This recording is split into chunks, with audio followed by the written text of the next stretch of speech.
მოგესალმებით ქართული ტელევიზიის ეთერიდან. თქვენ უცქერთ გადაცემას ცოდნის კიბრი, რომლის ავტორი და წამყვანიც გახლავართ მე, მარინა აბაშიძე.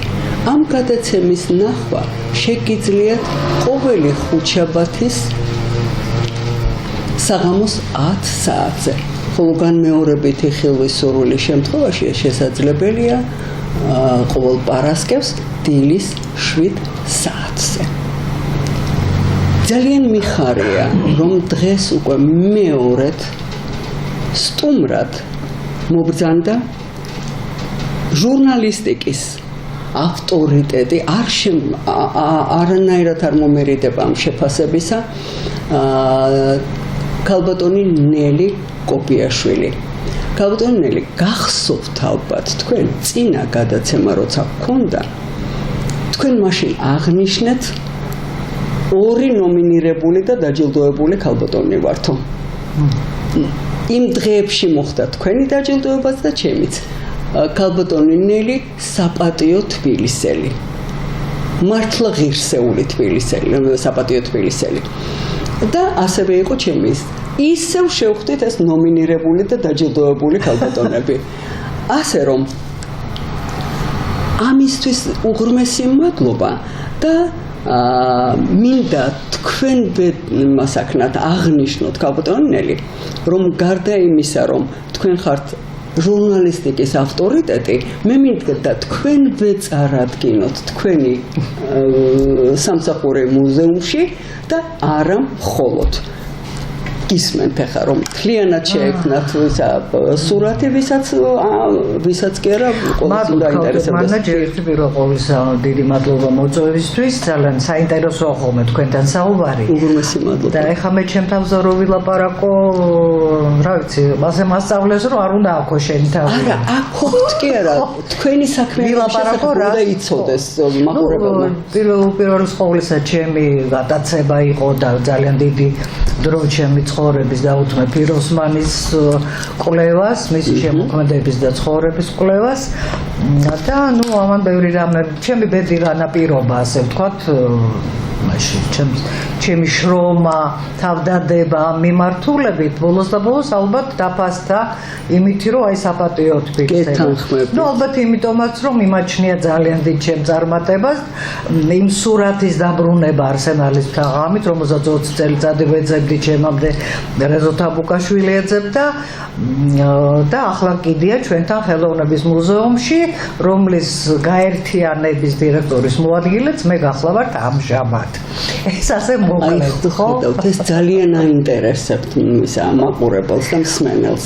ამ გაერთიანებაში შედის გალერეა, ცისფერ გალერეას რო ეძახით დიმიტრი ჟევარდნაძის სახელობის, შალვა მირანაშვილის სახელობის მუზეუმი ხელოვნების, სიღნაღის მუზეუმი და კიდევ რაღაცა ახალი მუზეუმები შემოგვიერთეს, რომელიც იყო ადრე მუნიციპალური.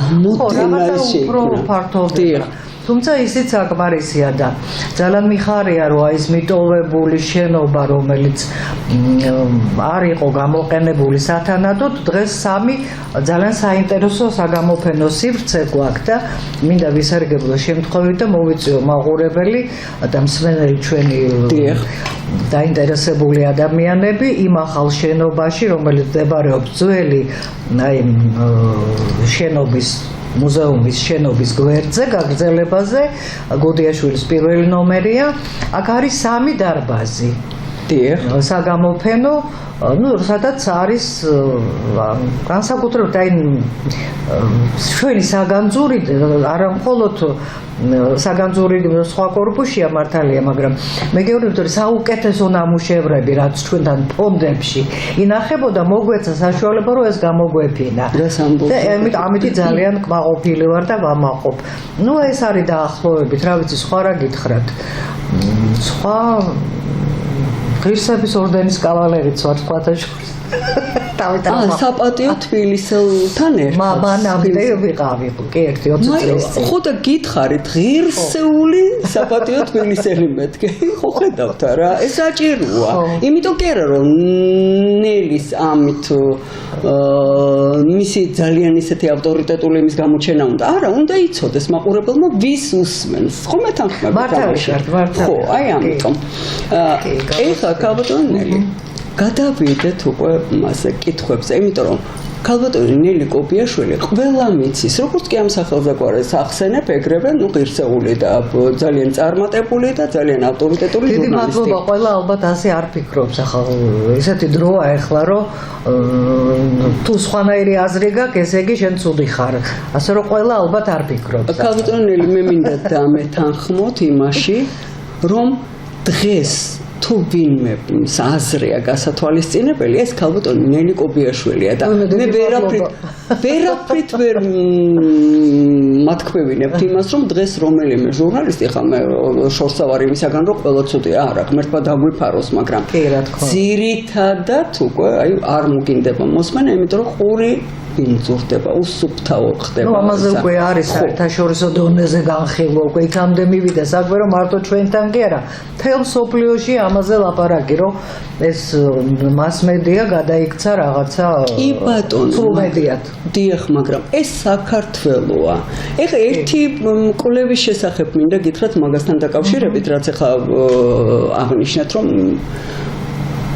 იყო ესეთი კვლევა თურმე, რომ ქალი რომ ქუჩაში დაეცემა, ანუ ვიღაცა ხედავს. მხოლოდ ქართველი და ფრანგი ქალი ისწორებდა კაბას.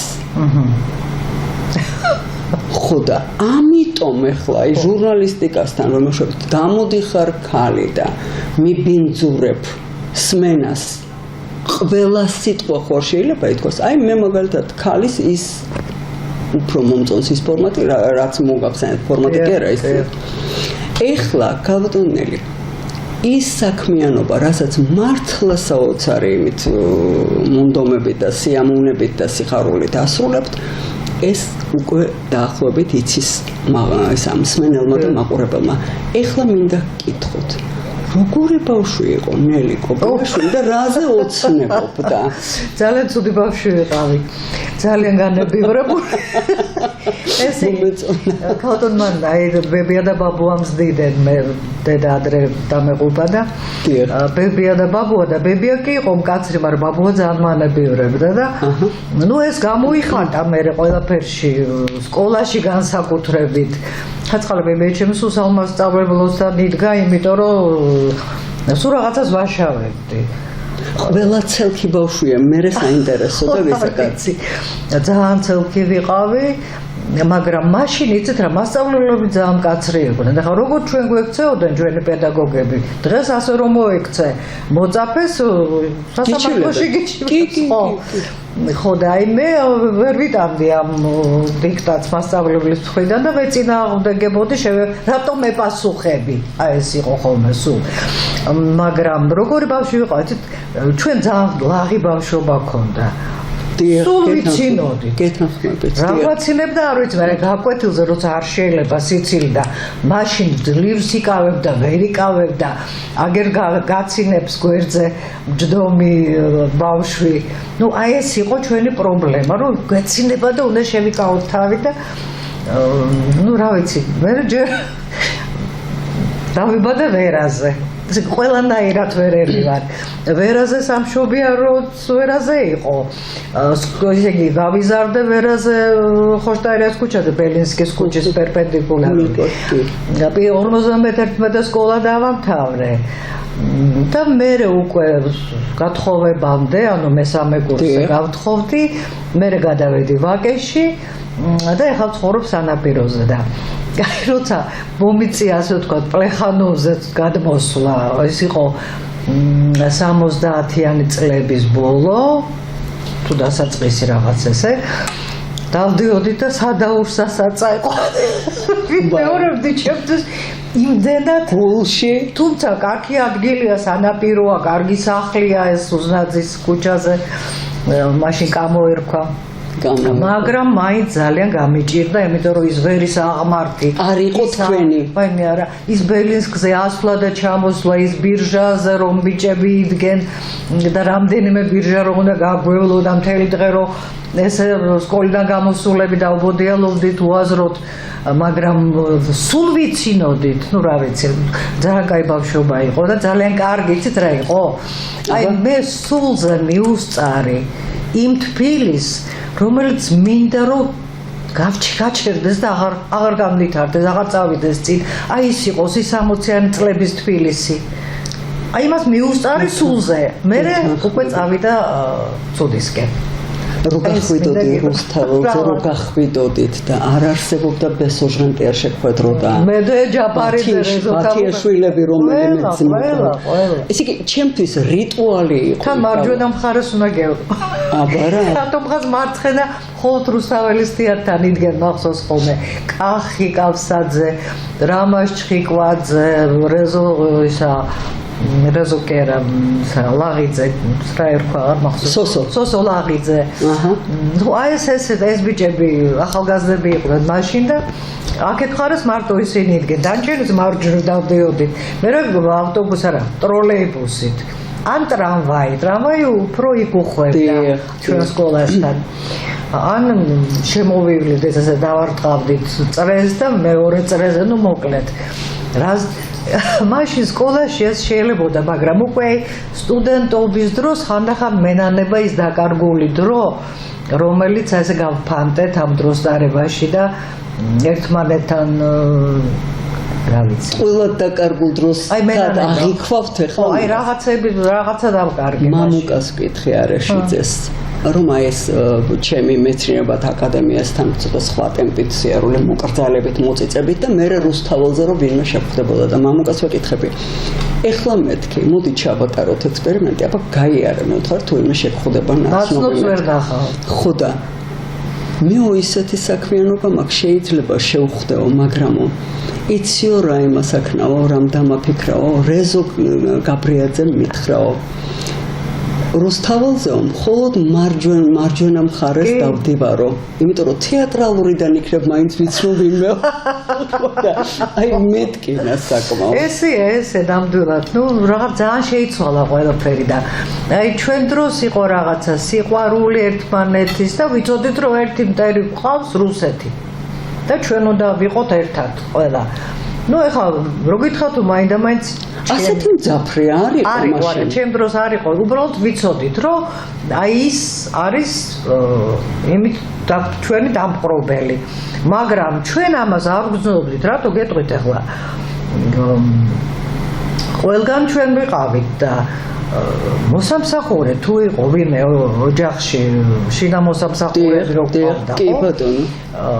ან რუსი იყო, ან უკრაინელი, ქართულ მოსამსახურეს ვერ ნახავდით. არა. რატო იყო ახლა ეს რო არის ფიქრობ სხვანაირად? ომის შემდგომი პერიოდი იყო, მე რო დავიბადე და ძალიან ბევრი წამოვიდა მაშინ აი რუსეთიდან, უკრაინიდან დარჩენ უსახლკაროდ ქალები. ამან განაპირობა. ისინი იყვნენ აი ამ დავარქვათ გუბერნანტკებად. გუბერნანტკებიც კი მე სულ მყავდა სხვათა შორის და მე რუსულად დავიწყე პირველად ლაპარაკი, იმიტომ რომ ეს ბებია ჩემს მარტო გაუჭირდა ჩემი აღზდა ბებია, მაგრამ აი ეს ყოველდღიური ცხოვრება ესე ძიძები და შემდეგ უკვე როგორც გუბერნანტკები. მეცითამი და კიდევ თქვა რომ ბებია ჩემს ესმოდა რაღაცა უფრო მეტი ალბათ რაც მაშინ ბევრ დედას შეიძლება არ ესმოდა. 6 წლის ვიყავი რომ ინგლისურის მასწავლებელი მომიყვანა სახლში. რომ ენა მესწავლა, მუსიკაზე დავყავდით.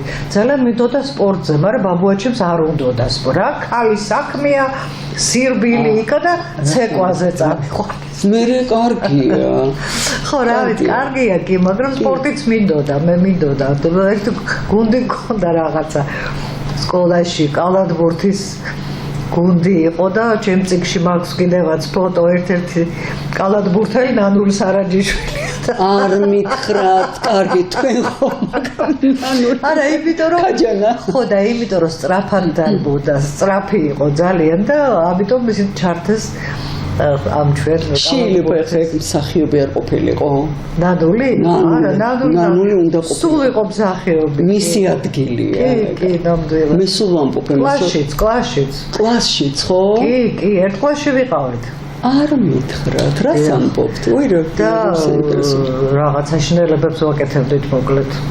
რაც თუ ამასაში და ხარ თუ არა ის ვინც გინდოდათ რომ ყოფილიყავი? კი, სხვათა შორის. უი რა კარგია. იცით რა, რატომღაც სულ აი ესე ვფიქრობდი რომ მე უნდა ვიყო დამოუკიდებელი. ჩემი თავის ბატონ პატრონი, არავინ არ უნდა იყოს ჩემი უფროსი. გადაწყვეტილებები მე უნდა მივიღო და რაღაცა უნდა გავაკეთო. ისე არ უნდა წავიდო რომ რაღაცა კვალი არ დავტოვა. აი მქონდა ეს. ეს მქონდათ ბავშვობით? სულ მქონდა, კი. რას ამბობ? კი, აი ეს დამოუკიდებლობა. მიზანდასახული. კი, არა ეს კი არა, რომ ძალიან ამის გულისთვის თავს ვიკლავდი და მეცადინეობდი. არა, მიზნად მქონდათ. არა, აი ვიცოდი რომ აი ეხლა რაც მაქვს ცხოვრება პრინციპში. დიახ. ხანდახან დავიწუწუნებ მაინც რაღაცა დასაყრდენი გინდა ადამიანს, ხო? მაგრამ მე ვამბობ რა, დაგავიწყდა რომ ამბობდი რომ არ მინდა არაფერი დასაყრდენი და მე ვარ ჩემი თავის დასაყრდენი, ხო? აი და იმ წუთში გადამდის ეს. საყრდენთან დაკავშირებით ნელი. გახსენდებათ თუ არა, გახსენდებათ კი არა, აღმოჩენილ ხართ თუ არა, კამიუს პერსონაჟის მერსოს პოზიციაში, როცა მან საყრდენი დაკარგა და თუ ეს განგიცდიათ როგორი იყო ეს გრძნობა? იცით რა, მე ესეთი საყრდენი როგორც გითხრათ მაშინ ადრე არ მქონია. ნუ კამიუსა თავისი ეგზისტენციალური პრობლემები იყო, სარტრი კამიუს გატაცება იყო ჩვენი თაობის ერთი პერიოდ მოდაში იყო ძალიან ეს ეგზისტენციალიზმი. დროს მოაქვს ხოლმე, იმ რომ მოიტანა ეს და ფურცლებზე ვიწერდით რაღაცებს, ვინახავთ. მარტოობის შეგრძნება და იქ მთელი პრობლემები აქვს მას ფსიქიურის და ყველანაირი, მაგრამ მე საყრდენი იცით რა არ სამწუხაროდ აი ხო არის ქალი რომელიც კაცს ეყრდნობა, ხო ქმარს უნდა დაეყრდნო, ესეა.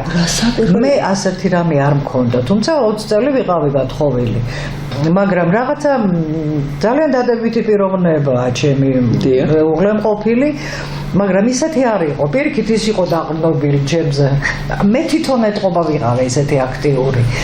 და არ უნდა მოეცა, არა, თქვენი აქტიურობა არ ამართლებს. კაცმა არ უნდა მისცეს ქალს უფლება იმისა, რომ მან იაქტიუროს. ჩვენ გქონდა მაგაზე საუბარი. ხო რა ვიცი, მე ესეთი ხასიათი მაქვს და თუ კი აი როგორც კი წარმოვიდგენდი რომ თქვა შეიძლება სხვა მამაკაცი ყოფილიყო ჩემ გვერდზე და მას მისი სურვილების მიხედვით უნდა მემოქმედა, იმ წუთში ვამთავრებდი ამ ურთიერთობას, იმიტომ რომ არა არ შემეძლო. გაშინებდათ? არ კი არ მაშინ არ შემეძლო. მიუღებელი იყო. მიუღებელი. ერთადერთი რას გეტყვით, აი ეხლა უკვე ასაკში. დიახ. ერთადერთი რასაც ვფიქრობ, ნუ ხო თუ ღმერთმა ინება და სიბერეს მოვესწარი, ხო? ჩემი ქალიშვილია, ჩემი დასაყრდენი. ეხლა. ხო რა. კი, აი ამის იმედი მაქვს. ქალიშვილი ჩემი. ერთადერთი ქალიშვილი მყავს, ორი შვილიშვილი და ორი შვილთა შვილი. და ნუ ყველა ალბათ შორის რა თქმა უნდა ჩემი ერთადერთი ქალიშვილი არის ჩემი საყრდენი. ალბათ თუ გამიჭირდა თუ არ გამიჭირდა ისედაც. აი ეხლა გრძნობ. აქამდე არ დამჭიროებია. მაგრამ არ გეჩვენებათ რომ იცით რა, შვილთან იმას ვერ იტყვით. განაცოდია რამე სათქმელი და ისეთი რომ არ გასამხელი და რაღაც, მაგრამ აი ეს ინტიმი საუბარი იმისა რომ აი მართლა შენია და ის ამას შვილთან ვერ შეძლო. არა, რა თქმა უნდა. ხო და ეს აუცილებელია და ხო, ქალთოდმენა მაგრამ შემომეცალინეს მეგობრები, ძალიან ბევრი მეგობარი შემომეცალა. მე რაც გითხარით ახლა რომ საუბრობდით აი მაღლაშვილის ლექსის ფრაგმენტზე. დიახ. არ გეჩვენებათ რომ აი ახლა ერთმა ბატონმა თქვა ძალიან განათლებულმა და ძალიან ცნობილმა, მაგრამ მე არ მაქვს მისგან ნებართვა რომ ვახსენო. ამიტომ ვერ იმას ვიზავ. გავიაროთო ახლა რუსთაველზეო. მარინაო. და მე ყველა ქალბატონის შესახებ გეტყვი, ვინ არის ქმართან ბედნიერი და ვინ არაო. თვალებზე ეთყობა რა.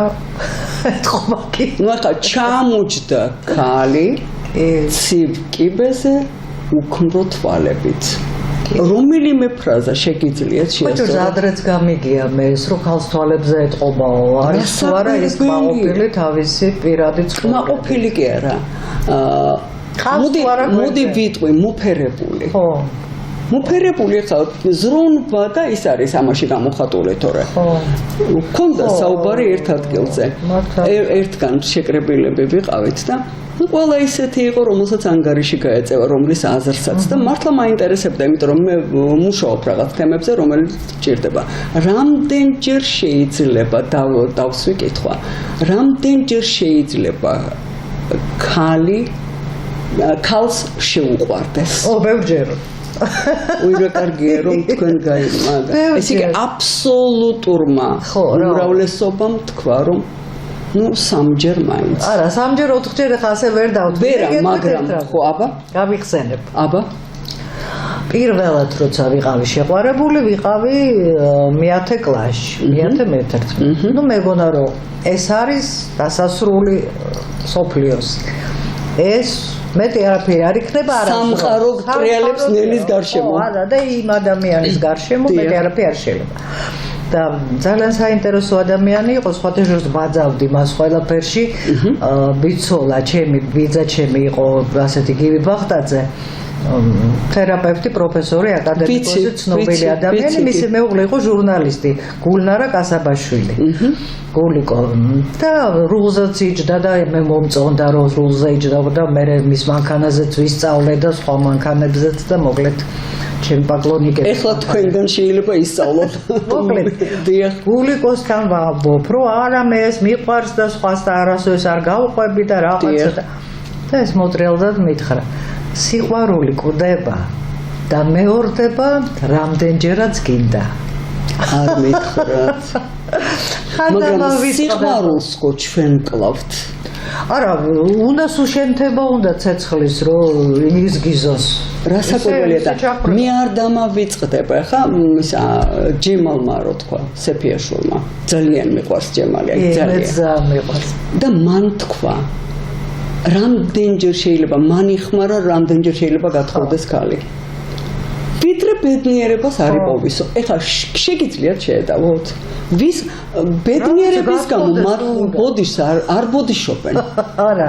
ბედნიერების გამო არ ბოდიშობენ. ხო, როგორ შეიძლება გააკრიტიკო რამდენჯერ უნდა შეუძლია გათხოვდეს გათხოვდეს. ეხლა უყურეთ, მე ყოველთვის მიმაჩნდეს რაღაც მჭირდებოდა წიგნისთვის და ესა და მქონდა ესეთი დაუშვათ ქალბატონს შეუყვარდა, მაგრამ ეს სიყვარული თუ სკოლიდან მოდის, აი თქვენ რო თქვით ახლა პირველად 20 წლის ასაკში, გავარდისფერდა და გაფერდა და სამყარო, ხო?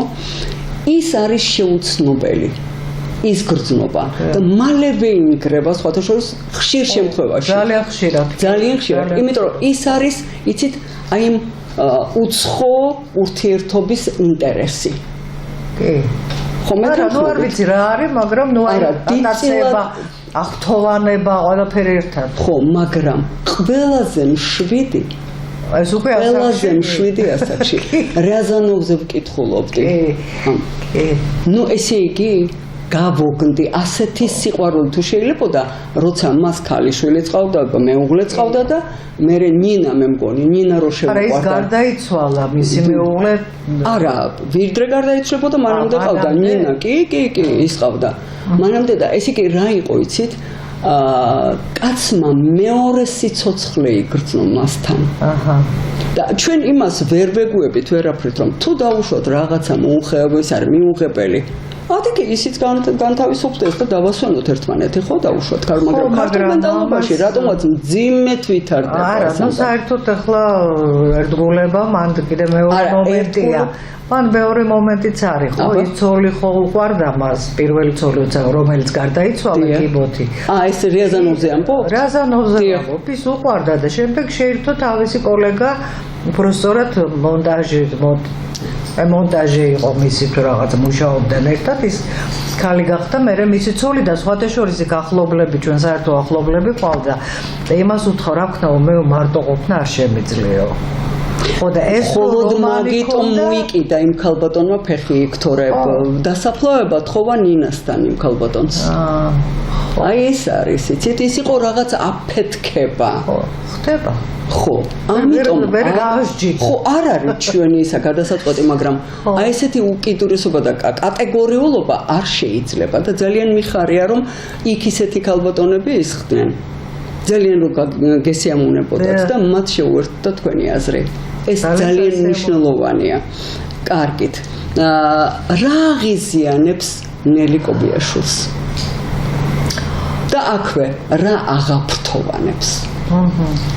იცით რა, მაღიზიანებს უპასუხისმგებლობა პირველ რიგში. აი დამოუკიდებლობას რო ლაპარაკობენ, ხო? დამოუკიდებელი, თავისუფალი. თავისუფლება იმას კი არ ნიშნავს, რომ შენ იზაკეთო რაც გინდა. ამავე დროს შენ პასუხისმგებლობა გაქვს იმ შენ თავისუფლებაზე. აი ეს უპასუხისმგებლობა მაღიზიანებს ძალიან. გეთანხმებით. და რაღაც აი მორალი ხო არსებობს და აი მორალი თვითცენზურა თუ არა? ხო, აი აბსოლუტურად სწორად ძანებს. მორჩა. თვითცენზურა სულ არ მჭირდება არავის ისა აზრი. მე თვითცენზურა, მე არ უნდა მივცე თავისუფლება და ყველაფერი მოწესრიგება. და აი ახლა რაღაცა ეს არის და აღფრთოვანებას რაც შეეხება ნიჭიერი ადამიანები მიყვარს ძალიან. აი ძალიან ვაფასებ, ძალიან პატივცემ და ძალიან ბედნიერი ვარ, რომ ჩემ გარშემო იყვნენ ძალიან ცოტა დარჩა, მაგრამ იყვნენ ესენი და აი მე იმ რომ მკითხოთ ახლა როდის მირჩევნია თქვენი შეკითხვები გაქვთ ესეთი მე თქვენი წიგნი წავიკითხე რომ რომელ ეპოქაში ცხოვრებდითო ხო? კი ბატონო დაუსვით მე ძალიან კმაყოფილი ვარ ამ თქვენი ეპოქისა. იმიტომ რომ თუ ვინმე იყო ღირებული და საინტერესო და პატივსაცემი ჩემი უბრალოდ ნაცნობი კი არ იყო მეგობარი იყო უმეტესობა. უბრალოდ ნაცნობ ძალიან მეგობრობდი რეზო გაბრიაძესთან რამაზ ჩხიკვაძესთან მის მეუღლესთან რა ვიცი რომელი ერთი ჩამოვთვალო გიგაბათიაშვილი ავიღოთ ვინც იყო ცნობილი კახი მე და კახი ძალიან კაფსაძე ხო და ცოტა ეპოქას არ შეცვლიდით არ შევცვლიდი იმიტომ რომ თუ ვინმე იყო და ბევრი იყო რაღაც ოქროს ხანა იყო თითქოს იცით აი და მოწყეთ მოყოლებული რაც მე მახსოვს და საერთოდ 30-იანი წლები იყო სასწაული იყო რა აფეთქება მუსიკის ხელოვნების ნიჭის ზეიმი ხო რა იყო რევოლუციამ განაპირობა თუ რა არ ვიცი მაგრამ საოცრება იყო ჩვენმა გენეტიკამ მარტო ჩვენთან კი არა რუსეთშიც ნუ ეხა გეთანხმებით აბსოლუტურად 30-იანი წლები რა ხდებოდა საერთოდ აი სადამ ომი დაიწყებოდა ხო მე არ მომწონს როცა აი ესე ხელაღებით ახსენებენ ცუდად რომელიმე ქვეყანას ხელოვნებას ხო ეროვნება არა როგორ ეხები გენიოსები იყვნენ რა საკვირველია შემდეგი კითხვა რომელ სამყაროში იმოგზაურებდა ნელი კობიაშვილი დიდი სიამოვნებით მუსიკა ლიტერატურა თუ მხატვრობა პოეზიაში მიყვარს მე მოგზაურობა კარგია იცით რა პოეზია სულ თან ახლდა ჩემ ცხოვრებას აი მუსიკაც რა თქმა უნდა მაგრამ აი პოეზია მუსიკაა ჩემთვის და უპირველეს პოეზია რომანიც არის ხო მოკლედ ნათქვამი რომანი და სკოლაში მივხვდა იმისა რომ ესეთი ძალიან ცელქი ვიყავი და ძალიან ნუ ვითომ ვაფრენდი ხო რაღაცა ამ დროს მქონდა რვეული სადაც ვიწერდი ლექსებს რომელიც მომწონდა რუსულსაც ქართულსაც მერე ვის დაჭირდა ეს რვეული რატო დაიკარგა მართლა ისეთი კარგი ლექსები მქონდა ეს იყო ნანმახ ახმატოვა ცვეტაევა ის ახმადულინა ნაკლებად უფრო ისინი ხო გუმილოვი არ იყო მაშინ არის ბეჭდებოდა და სადღაციდან ნაპოვნი აქეთ ანა კალანდაძე აქეთ გრადოვი იყო კარგი კი რა რაღაცა ეს ქართული პოეზიაც ხო საოცარი რაღაცა არა თუ არა რა ხო საოცარია ხო თუ არა ხოდა ესენი ვიწერდი ხოლმე და აი სულ ხანდახან ხო არის მუსიკა თავში გიტრიალებს და დადიხარ და ნუ დავუშვათ თბილისოს მელოდია გიტრიალებს ხო მე ხანდახან ლექსი მიტრიალებს აი დავდივარ და რაღაცა ლექსი მაქვს რა ვჭა თქვენი მუსიკა იქ გამოიხატება იქ გამოისახა რაღაც ისინი ერთხელ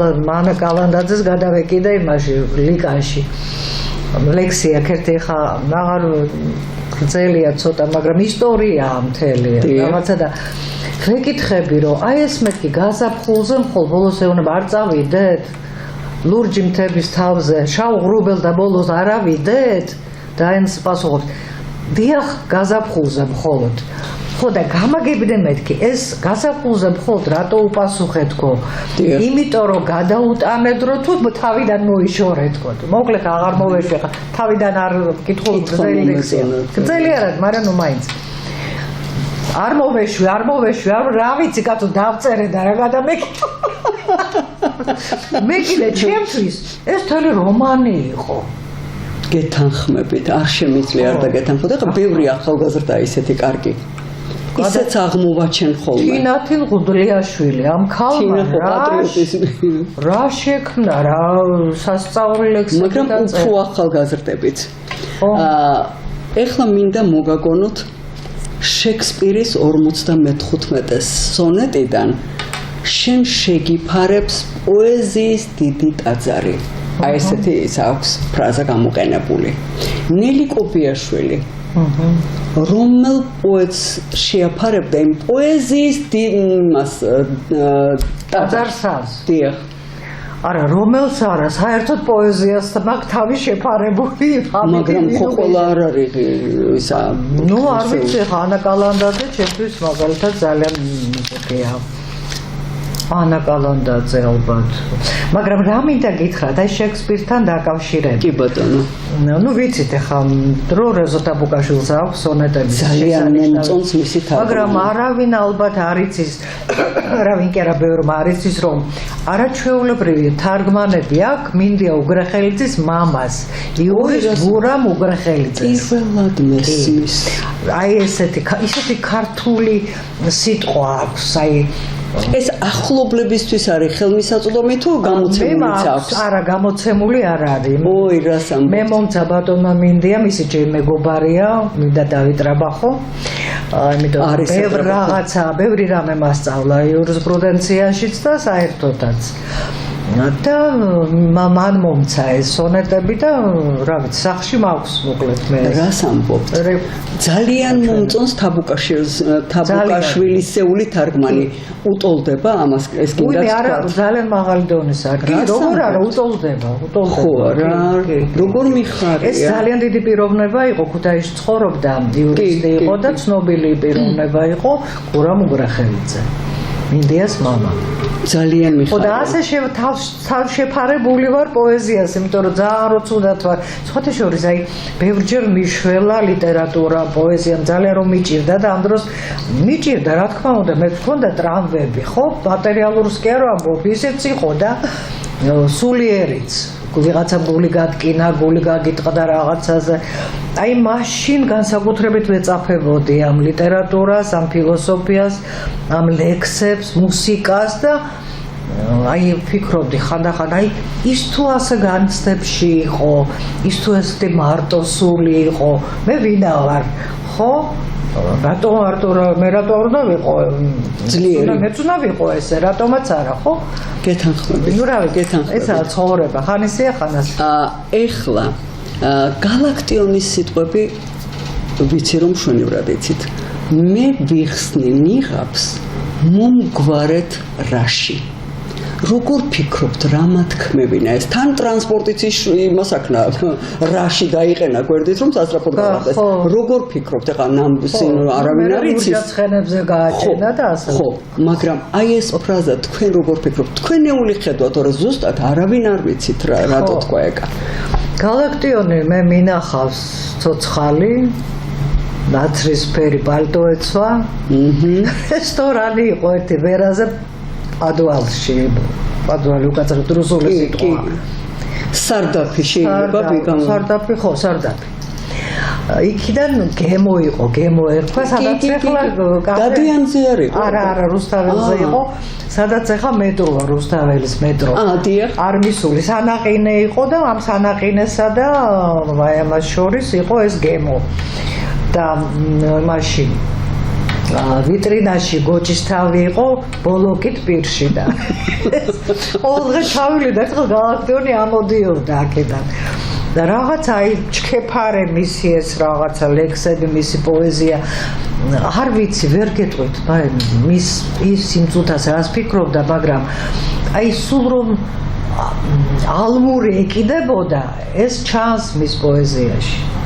კი, აშკარად ჩანს. და აი ეს შეიძლება გაქროლვაც ეს რომ სულ უნდოდა ეს სადღაცა გაშფობა თუ გავარდნა თუ რაღაცა. მაგრამ ამან მე რა დამანახა, აბა თუ მეთანხმებით. აი ესე იგი მას რაღაც გარკვეულ პერიოდში ნიღაბი ქონდა მორგებული, რახან იხსნიდა. ხო, ნიღაბზე დამავიწყდა. ხო, რახან იხსნიდა. სულ ქონდა მე მგონი ნიღაბი, იმიტომ რომ განსაკუთრებით ცდილობდა ხოლმე რომ ეჩვენებია ვიღაცისთვის რომ აი თქვათ ლოთი ამ დროს არ იყო ეგრე. არ გახსოვთ იმაში დუქანი ერქვა მაგის დროს.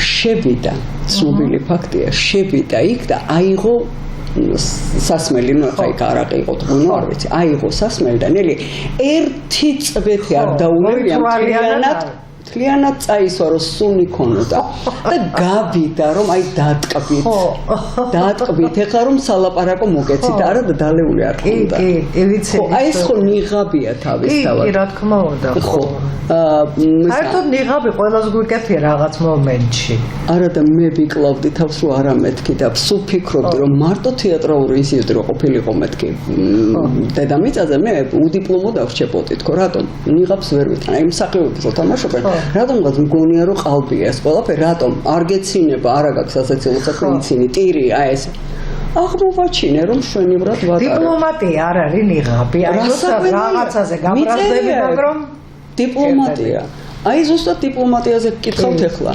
არა დიპლომატიურად ვიტყოდი აი ესეთი ფრაზაა არის ნელი კობიაშვილის ცხოვრებაში რომ დაჭირდა არადიპლომატიური მიმართვის ისა გამოყენება?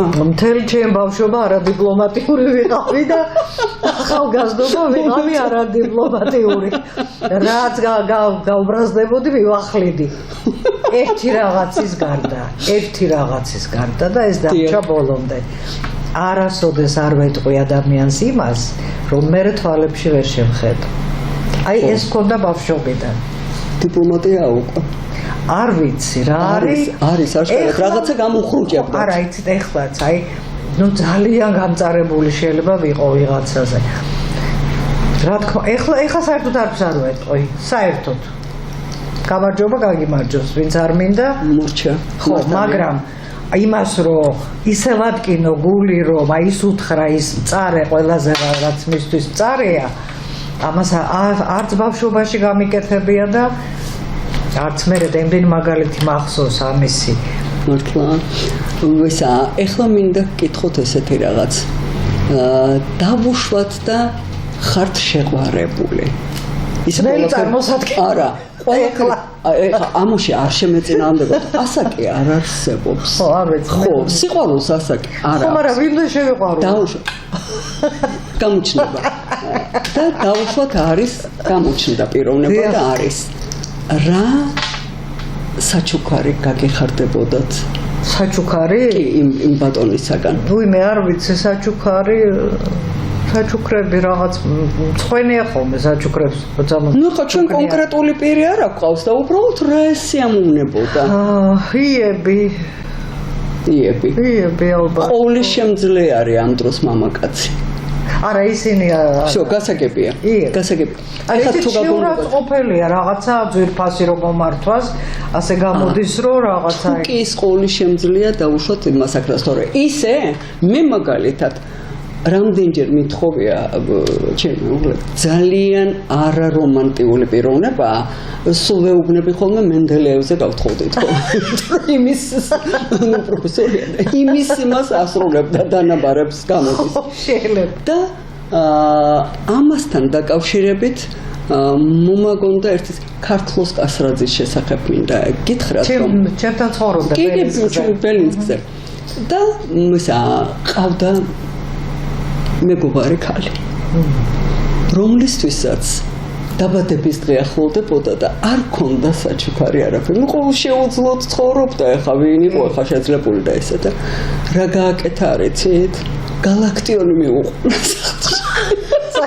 აი საჩუქარი გავუკეთე. დიდებული ეხა მთელი ცხოვრება იკმარებდა ეგ მაგრამ იცით რა მე არ მესმის ეხლა დაუშვათ ერთმა ძალიან განათლებულმა ძალიან ნაკითხმა ბატონმა თქვა რომ სიყვარული და ესა უფულობა შეუთავსებელიაო. დაეთანხმებით? არა და არა მე. სიყვარული და უფულობა? დიახ. რა ვიცი მე პირველად რო ვიყავი შეყვარებული 20 კაპიკიც არ ქონდა რომ ტროლებუსით რომ ბედნიერები იყავით. ხო წარმოგიდგენიათ და თუ დაუშვათ იმის საჩუქრის ფული არა გაქვს ხო დაუშვათ აგერ გალაქტიონი ყავდა იმას დღესაც არის ვიღაც ეგეთი იყო ახლა გალაქტიონისანაირი არ არის მაგრამ მე ვერ ხვეწებოდი ჩემეულეს რას იცით რომ აი ხეკი შემეცოდა მაგრამ ერთი ლამაზი ფოთოლი თუ შენიშნით მეთქი რომ მომიტანო რომ იმ წამში მე ვიცოდე რომ აი იმ წამში ჩემზე ფიქრობდით ხო კი არა ეს მეთანხმებით რა თქმა უნდა ხო ეს საჩუქარია რაღაცა პატარა ყურადღება რაღაცით გამოიჩინოს მამაკაცმა უნდა გამოიჩინოს რასაკვირველია და დღეს ისეთი სიმურწყვეა მამაკაცებიდან და ქალები გადადიან იერიშზე ერთი ის ფაქტი არ გახსოვთ გოგონებმა რომ ბიჭი მოიტაცეს ერთი 10 წლის ამბავი იქნება ხო და როგორ ურჩევდნენ საქმეს იცი აქა ვართ ნუ ხა მაგათი ფსიქიკა და ის რა ხა დაალაგებულია ის რომ აბა გააბრაზე და აბა წადი ჯერ ბიჭისთვის როგორი დამამცირებელია არ ვიცი ესეთი ხო ნუ დიდი და სკოლამ ჩააჩუმა ეს ამბავი მაშინ ხო რას არ გაიგებ არა ნუ ეხლა ყველაფერი არის ეხლა და საჩუქარი ვერ მოუფიქრებია კაცს კენჭი გარეცხეს სადმე და ის რამე დააწერა, რამე დაახატა. მე მართალიდან არასოდეს არ ფიქრობდი, იმიტომ რომ ჩემ დროს ყველა გაჭირვებული იყო ჩემ ახალგაზრდობაში და რა უნდა მოეტანათ გარდა პატარა ყვავილისა. ეხლა უყურე დრო იყო არ ქონდა, მაშინ ფულს არ ქონდა მნიშვნელობა. ეხლა კი, ეხლა რომ ფიქრობ, ეხლა სიხატაკეში რომ აცხოვრო არ მინდა, ვერ ვიცხოვრებ სიხატაკეში. ხო, მაგრამ არც ისეთი მოთხოვნები ხა ნელი კოპიაშვილისგან ვერაფრით ვერ წარმოვიდგენ. ეხლა რომ ისეთი ის კონდეს რომ არიქა საჩუქარი დაიწუნოს და დედა რა მოხდა. ეხლა უყურეთ, დამეთანხმებით თუ არა რომ ფრაზამ რას იტყვის ხალხი ბევრი ოჯახი დააზიანა. მხოლოდ შეიძლება ქალმა მხოლოდ ბავშვები იყოს კარგად და ყველაფერი მოითმინოს? დიახ. მოითმინოს არა სხვა გზა რა აქვს, მაგრამ არის კი ეს მოსათმენი? მე გეტყვით ახლა რომ ძალიან ბევრმა ჩემმა მეგობარმა გოგონამ ბევრი რამე დაკარგა იმითი რომ აი სული ძახოდა რა სიტყვის ხალხი აი ვიცოდი მაგალითს გეტყვით ჩემი უახლოესი მეგობარი უყვარდა ერთი ბიჭი იმასაც მოწონდა დიახ ამასაც მოწონდა ალბათ არ ვიცი რამდენად უყვარდა მაგრამ მოწონდა და რომ ითხრა მეს ვაიმე რა კარგია მეთქი ვიცი რომ იმასაც მოწონდა დიახ ხო და უიმე არ გაიგოს რა სიტყვის რას ამბობთ მე ხარ გაიგოს კაცო ხო შენ ხო მოგწონს სიყვარულია იბედნიერე ნუ აი ესეა ზოგადად იცით რა სიტყვის ხალხი აი ეს ხალხი ვის გამოც შენ უკან დაიწია და გრძნობაზე უარი თქვი ხო ამ ულამაზე დედამიწას რა მაშვება რა გაძლებინებს დედამიწაზე ხო სიყვარული რასაკვირველია და გატარებს და რასაკვირველია და ის ხალხი ვისაც შენ ანგარიშს უწევ სად არის იმ დროს როცა ბალიში ცველდება ღამე არა ასად არ არის ხალხი ეს ხო მონური ფსიქოლოგია მეთანხმებით ამაში რა თქმა უნდა მე არ მგონია რომ უნდა ისე ვიცხოვროთ რა სიტყვის ხალხი არა მე იმას კი არ ვამბობ რომ რაღაცა უზნეობა გააკეთო ახლა ნელი კოპიაშვილი რომ ამაზე ამ უზნეობაზე არაფერს იტყვის ეს ფაქტია მაგრამ მე ვამბობ რომ შენ თუ რაღაცა გულწრფელი გაქვს ნუ ჩაყლავ რაღაცა შენში მთავარია პასუხისგებლობა აი ეს კიდევ წინ მომაქვს შენ აგებ პასუხს შენს აქციელზე აი აქედან დავიწყოთ და როცა პასუხისგებლობას გძნობ არ გააკეთა ვულგარულს რაღაცას, სამარცხვინოს. აი ამ შემთხვევაში კი ფიქრობ, რომ ხალხი რას იტყვის, მაგრამ მე რას ვიტყვი, მაგრამ ჩვენ ვლაპარაკობთ ახლა მე და ნელი კობიაშვილი, რომელთაც არც ერთს არ გვაქვს ის დასაშვებად ჩვენთვის რომ დავუშვათ რაღაც სამარცხვინო. გაფიქრებაც კი არ მინდა მაგისა და ამდენად იმიტომ ვლაპარაკობთ ამაზე და გეჩვენებათ თუ არა ეს ალბათ ბოლო კითხვა ვეღარ მოვასწრებთ მეც და გეჩვენებათ თუ არა რომ კაცი დასუსტდა. კი როგორ არა? კი ძალიან. ხო ძალიან შესამჩნევია ძალიან ხშირად გამიგია ხა ვიკრიბებით და ისა კაცი ელოდება სიყვარულის ახსნას ქალისგან. ამაზე მეტი ის რა სიტყვით ქალები არა ეს ანომალია ესე არ უნდა იყოს საკვირველია ჩვენ ესე აღვიეზე გაზარდეს რომ აი ის რა სიტყვის და აბა როდის მოვა და როდის შემოგხედავს და ხო და არ არის სწორი მაგრამ ნუ ცხოვრება მოიტანა ეს ფანჯრის ორმა მეგობარმა იცოდა რომ ერთ-ერთი ქალბატონთან მიდიოდა თავის შეყვარებულ ქალბატონთან შეყვარებულ ხმაწელს უყვარდა და რა ქენიო და კარები მომიხურაო და მე ფანჯრიდან გადავედიო აი ესე უნდა არა კაცი ეს არის კი ნელი ჩემუკარგო ერთ წუთს მოგცემთ წუთნახევარს რომ ისა რაც გნებავთ თქვენ მორჩადრო როცა საინტერესო თემაა და საინტერესო სტუმარია თქვენი შეკითხვებითაც ვისიამოვნე ძალიან. უღრმესი მადლობა, ძალიან მიხარია. აბა ისმენ. თქვენი ის მითხარით რა გაქვთ სათქმელი? აი უნდა დავემშვიდობოთ ახლა მაყურებელს. აი რა გინდა თქვენ? იცით რა ძალიან მაწუხებს რაც ხდება მსოფლიოში, ძალიან და აი მინდოდა ამაზე ლაპარაკი, მაგრამ დრო აღარა გვაქვს. აი მთელი მსოფლიო მიდიოდა განიარაღებისკენ, როცა საბჭოთა კავშირი დაინგრა და ეხლა მთელი მსოფლიო მიდის შეიარაღებისკენ.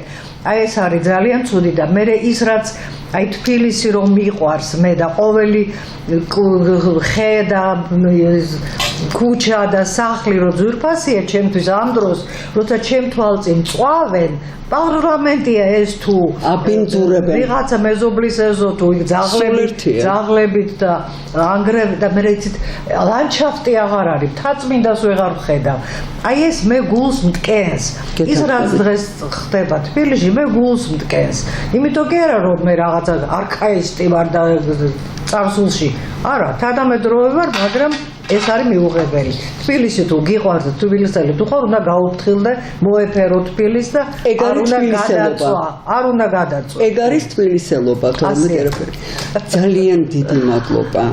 ძალიან დიდი მადლობა, რომ მოძებნეთ დრო ჩემს მაყურებელთან შესახვედრად. უღრმესი მადლობა და როგორი წარმოდგენაც მქონდა სულ სტუდენტობის პერიოდიდან ნელი კობიაშვილზე მე ძალიან მიხარია რომ ეს შეხედულება ძალაშია.